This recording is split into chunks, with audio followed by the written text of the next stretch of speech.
Welcome to Eternal Elements Learning Podcast brought to you by Atyasa Online. These podcasts are a part of the audio certificate programs on Atyasa Online. You're free to take these podcasts on your desired portal also, should you only wish to learn on the go.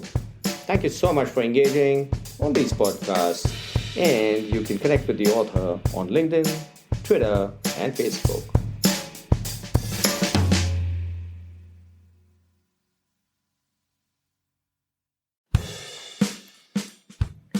Hi, this is Niket Karajagi from Eternal Elements, brought to you by Atyasa Online. I'm talking about strategy and we're discussing grand strategies.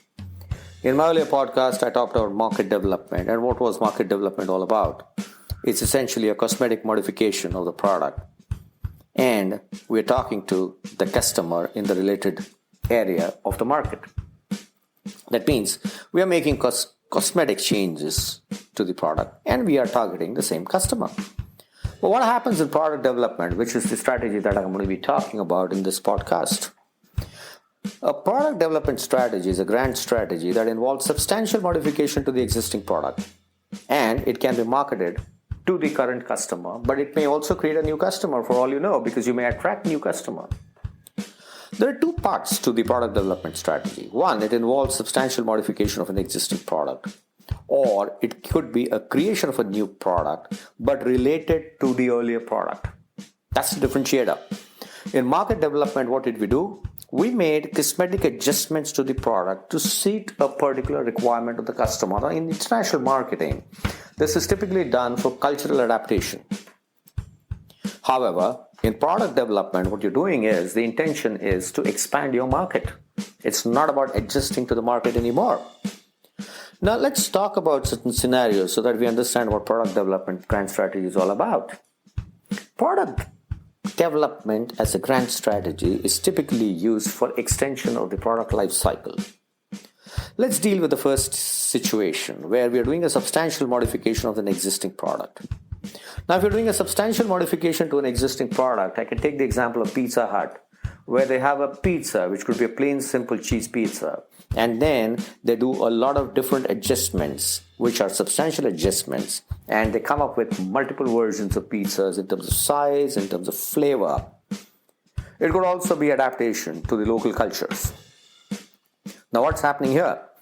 You are creating multiple products. And because you've created multiple products, the same pizza person could actually get extra benefit, extra value in terms of the variety that's available. Isn't it amazing? The second part, it could also be creation of a new product marketed to the current customer. And this new product could actually not be an extension of the core product, but can be a totally different product. Let's take the example of Vaseline. Though the core product is petroleum jelly, but earlier it was sold in form of a small box. And the quantity was large. Then they came up with a new product which was in form of a tube, which was actually meant to heal cracked lips. Now what has happened? They have created a new fragrant petroleum jelly which could heal the lips. It's a new product because there's some fragrance that's added to it. Maybe it is also targeting a different area of use for the current customer. That's amazing. Let's look at mobile phone companies. Basic telephony moved on to data, and then they came up with a whole lot of modifications to suit the corporate requirements. Now that definitely is extension of the market, but the core product is a telecom product, but undergoing substantial modifications. So what are we doing here? We are primarily wanting to extend either the product life cycle, or we are expanding into the extra business by giving variants of the product.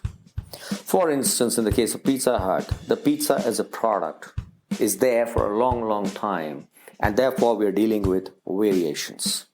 However, if there is a product which could become obsolete, for instance, let's say it's an automotive vehicle, I could come up with certain substantial changes in the automotive vehicle, and I could extend the product life cycle, and that's what most of the automotive companies tend to do. They provide facelift to the automobile, and while they provide that facelift, they increase the product life cycle, the time that the product can be marketed within the given area of the market to a specific customer. This is the product development grand strategy used extensively by organizations. It's safe.